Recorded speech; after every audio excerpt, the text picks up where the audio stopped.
সম্মানিত সমবেত মুসলিয়ান کرام, আমাদের চরিত্র প্রদর্শন ঘটেছে ব্যবসার ক্ষেত্রে। আমাদের প্রত্যেকটি জায়গায়, প্রত্যেকটি ব্যবসার ক্ষেত্রে, প্রত্যেকটি কথায় বার্তায় আমরা মিথ্যার সরাসরি দেখতে পাচ্ছি। আমরা দেখতে পাচ্ছি আমাদের সমাজে প্রতিটি ব্যবসার ক্ষেত্রে ধোঁকাবাজি, প্রতিটি ব্যবসার ক্ষেত্রে মিথ্যা। অথচ রাসূল সাল্লাল্লাহু আলাইহি ওয়াসাল্লাম বলছেন, ইয়াকুম ওয়াল কাযিব ফাইন্নাল কাযিব ইয়াহদি ইলাল ফুজুর ওয়া ইন্নাল ফুজুর ইয়াহদি ইলান নার। হে তোমরা মিথ্যা থেকে দূরে থাকো, তোমরা মিথ্যা থেকে দূরে থাকো। নিশ্চয়ই মিথ্যা পাপাচারের দিকে নিয়ে যায়, আর পাপাচার জাহান্নামের দিকে নিয়ে যায়। সুতরাং কখনো কোনো সমাজ সুন্দরভাবে চলতে পারে না যেখানে তাদের মিথ্যার উপর প্রতিষ্ঠিত কোনো সমাজ সুন্দরভাবে কখনো চলতে পারে না। সেখান থেকে ভালো মানুষ বের হবে এটা আশা করা বোকামি। কারণ ব্যবসা বাণিজ্যের মাধ্যমে মানুষ রিজিক অন্বেষণ করে, ব্যবসা বাণিজ্যের মাধ্যমে মানুষ রিজিক গ্রহণ করে। এই ব্যবসার মধ্যে যখন ধোঁকাবাজি ঢুকে যাবে, ব্যবসার মধ্যে যখন মিথ্যা ঢুকে যাবে, ব্যবসার ক্ষেত্রে যখন অন্যায় ঢুকে যাবে, তখন মানুষের হালাল রুজির পথ বন্ধ হয়ে যাবে। আর মানুষের হালাল রুজির পথ যখন বন্ধ হয়ে যাবে, তখন মানুষ হারামের দিকে দৌড়াবে।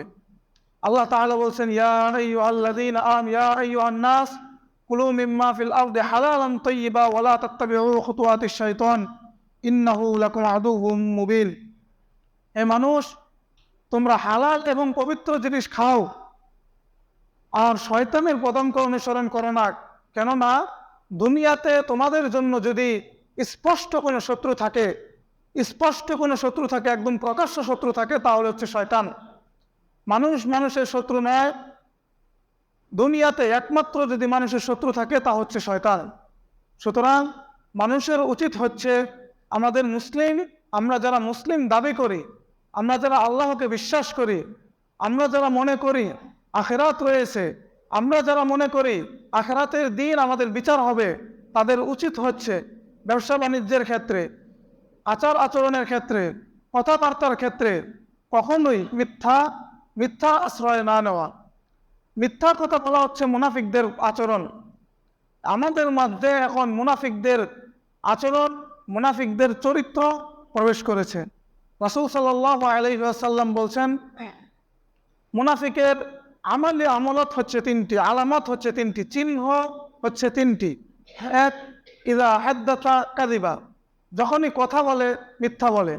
ইযা ওয়াদা আখলাফা, যখন কোনো ওয়াদা করে, কোনো অঙ্গীকার করে, তখন সেটা খেলাফ করে, সেটা ভঙ্গ করে। ইদা তুমি না খানা, যখন তার কাছে কোনো সম্পদ গচ্ছিত রাখা হয়, কোনো আমানত রাখা হয়, কোনো কথা আমানত রাখা হয়, কোনো সম্পদ আমানত রাখা হয়, তখন সেটা সে খেয়ানত করে, সে কথা মানুষদের কাছে বলে বেড়ায়, সেই জিনিস তা দিতে চায় না, সে খেয়ানত করে। এই যে এই বিষয়গুলো, এমনকি রাসূল সাল্লাল্লাহু আলাইহি সাল্লাম সহিহ মুসলিমের হাদিস অন্য একটি জায়গায় বলছেন, ওয়াইন সাল্লাহ ওয়া সামা ওয়া যাআমা আন্নাহু মুসলিম, যদিও সে সালাত আদায় করে, যদিও সে সাওম পালন করে, যদিও সে রোজা রাখে এবং নিজেকে মুসলিম দাবি করে, কিন্তু যখন তার মধ্যে এই খাসলাতগুলোর, এই বৈশিষ্ট্যগুলোর কোনো একটি তার মধ্যে প্রবেশ করে, তখন সে মুনাফিকদের আচরণে চলে যায়, তার মধ্যে মুনাফিকের চরিত্র চলে আসে। কারণ একজন মুসলিম কখনো মিথ্যা বলবে এটা কুশ্চিনকালেও হতে পারে না। রাসূল সাল্লাল্লাহু আলাইহি ওয়াসাল্লাম জন্ম থেকে শুরু করে মৃত্যু পর্যন্ত কখনোই মিথ্যা বলেননি। রাসূল সাল্লাল্লাহু আলাইহি ওয়াসাল্লামকে সেই জাহালাতের যুগের মানুষ, অন্ধকার যুগের মানুষ, বর্বরতার যুগের মানুষ, তারাও সেই সময় রাসূল সাল্লাল্লাহু আলাইহি ওয়াসাল্লামকে আল আমিন নামে ভূষিত করেছিলেন। এমনি এমনি নয়, এমন একটা সময় রাসূল সাল্লাল্লাহু আলাইহি ওয়াসাল্লামকে বিশ্বস্ত, আমানতদার, সত্যবাদী হিসাবে তারা মেনে নিয়েছিল একমাত্র তার চরিত্রের নিষ্কলুষতা, তার আচার ব্যবহার, তার কথাবার্তা, তার নমনীয়তার কারণে তখনকার মানুষ তাদেরকে, রাসূল সাল্লাল্লাহু আলাইহি ওয়াসাল্লামকে আল আমিন নামে ভূষিত করেছিল। সম্মানিত উপস্থিতি, রাসূল সাল্লাল্লাহু আলাইহি ওয়াসাল্লামের কাছে যখন প্রথম ওহী নাযিল হয়, রাসূল সাল্লাল্লাহু আলাইহি ওয়াসাল্লাম ভয়ে বাড়িতে আসলেন, খাদিজা রাদিয়াল্লাহু আনহুকে বলছেন, জাম্মিলুনি জাম্মিলুনি, হে খাদিজা আমাকে ঢেকে দাও, চাদর দিয়ে ঢেকে দাও। তখন খাদিজা রাদিয়াল্লাহু আনহু বললেন, আপনি বিচলিত হবেন না, আপনি তো আমানতদার, আপনি তো আত্মীয়তার সম্পর্ক রক্ষা করেন, আপনি মানুষকে ভালো উপদেশ দেন, আপনি মানুষদের অন্যায় থেকে বিরত রাখেন, নিশ্চয় আপনি কল্যাণকর কিছু দেখেছেন, আপনি ভয় পাবেন না। সম্মানিত উপস্থিতি, সুতরাং আমানতদারিতা, মিথ্যা থেকে দূরে থাকা, সত্যের উপর অটল থাকা, এগুলো হচ্ছে নববী চরিত্র, রাসূল সাল্লাল্লাহু আলাইহি ওয়াসাল্লামের চরিত্র, মহান আল্লাহ তাআলার কাছে গ্রহণযোগ্য চরিত্র। সুতরাং কোনো মুসলমান ব্যক্তি ব্যবসার ক্ষেত্রে, কথাবার্তার ক্ষেত্রে কখনোই মিথ্যা কথা বলতে পারে না, কখনো ধোঁকা দিতে পারে না।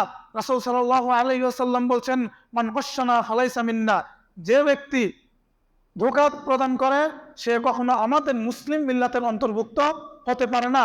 এটা মুসলিম মিল্লাতের কোনো মুসলিম ব্যক্তির চরিত্র হতে পারে না যে সে মানুষকে ধোঁকা দেবে, সে মানুষকে ধোঁকা দিয়ে ব্যবসা করবে, সে মানুষকে ধোঁকা দিয়ে সম্পদ হাসিল করবে, এটা কখনো হতে পারে না।